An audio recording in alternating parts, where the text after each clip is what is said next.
किसी ने बड़े ही कमाल की बात कही है कि कभी कभी रिश्तों को साथ रखने के लिए अपने हक का भी त्याग करना पड़ता है, क्योंकि रिश्तों में नफ़ा और नुकसान नहीं देखा जाता है। नमस्ते, मैं नीतू सिंह और एक छोटी सी कहानी के साथ फिर उपस्थित हूँ। तो ये कहानी विनोद जी की होती है, जो कि एक गांव में रहते हैं। उनका एक 4 साल का बच्चा है और उनकी पत्नी। रिलेटिव में एक लड़की का बर्थडे रहता है और वो उसके यहाँ जा रहे होते हैं। उसके लिए एक कोई गिफ्ट लेते हैं जो कि महंगा रहता है। जाते हैं, रास्ते में एक पुल पड़ता है और पुल के को जब वो क्रॉस करते हैं तो उनका लड़का ज़ोर से चिल्लाने लगता है, पापा मुझे तरबूज चाहिए, तरबूज चाहिए। और वो कहते हैं, कहाँ है तरबूज, कहाँ मिल रहा है। गाड़ी रोकते हैं तो देखते हैं एक लड़की ठेले पर तरबूज बेच रही होती है। वो उनकी वाइफ उस लड़की को बुलाती हैं और वो पूछती हैं कि तरबूज कैसे है।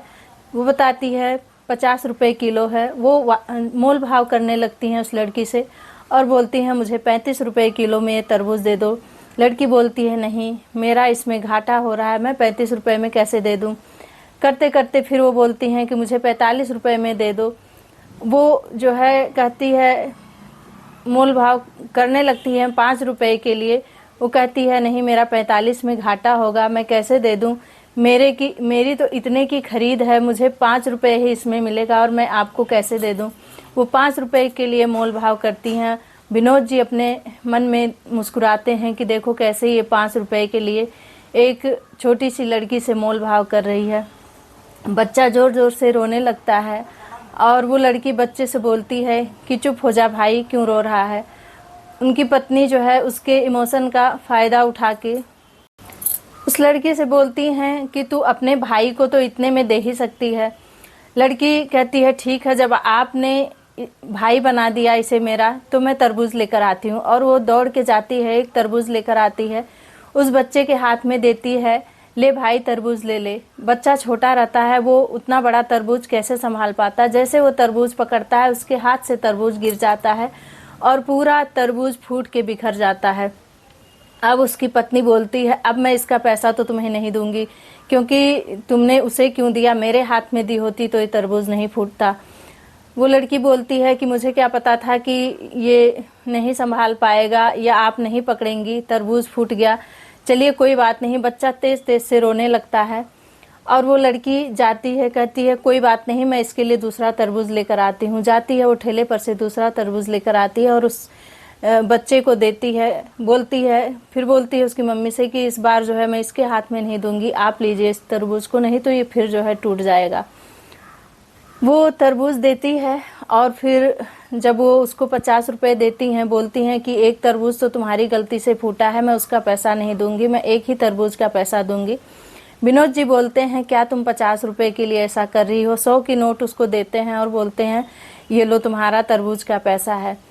वो नहीं लेती है उस पैसे को, कहती है, मेरा भी एक भाई था। कहते कहते उसके आंख में आंसू आ जाता है। पूछती हैं उनकी वाइफ, क्या हुआ, तुम्हारे भाई को क्या हुआ। वो बताने लगती है कि मेरा भाई 2 साल का था, तभी उसको जो है बुखार आया और अस्पताल ले जाते वो हमारे बीच में नहीं रहा। और ये कहकर वो रोने लगती है। उनकी वाइफ बोलती हैं कि चुप हो जाओ, अब मत रो, अब तो सब सही हो गया है। लड़की बोलती है, हाँ मैं ठीक हूँ, और आगे चलने लगती है। पैसा नहीं लेती है वो। जब थोड़ी आगे निकलती है तो वो उनको रोकती है, लड़की को, और बुलाती है, इधर आ बेटा, इधर आ। वो लौट के उनके पास आती है, उस बच्चे के माँ के पास, और वो जो अंगूठी खरीदी रहती हैं वहाँ ले जाने के लिए वो अंगूठी निकाल के उस लड़की को देती हैं और कहती हैं कि ले, इसे तू रख ले। वो लड़की उस अंगूठी को नहीं लेती है, कहती है, मैं इसका क्या करूँगी। वो बोलती हैं, नहीं, रख ले, जब तुमने इसे भाई बोला है तो मैं तुम्हारी माँ ही हुई और एक माँ का ये गिफ्ट है जो कि तुम अपने पास रख लो। वो लड़की उस गिफ्ट को लेती है और बोलती है कि देखिए, रिश्तों में नफ़ा और नुकसान नहीं देखा जाता है।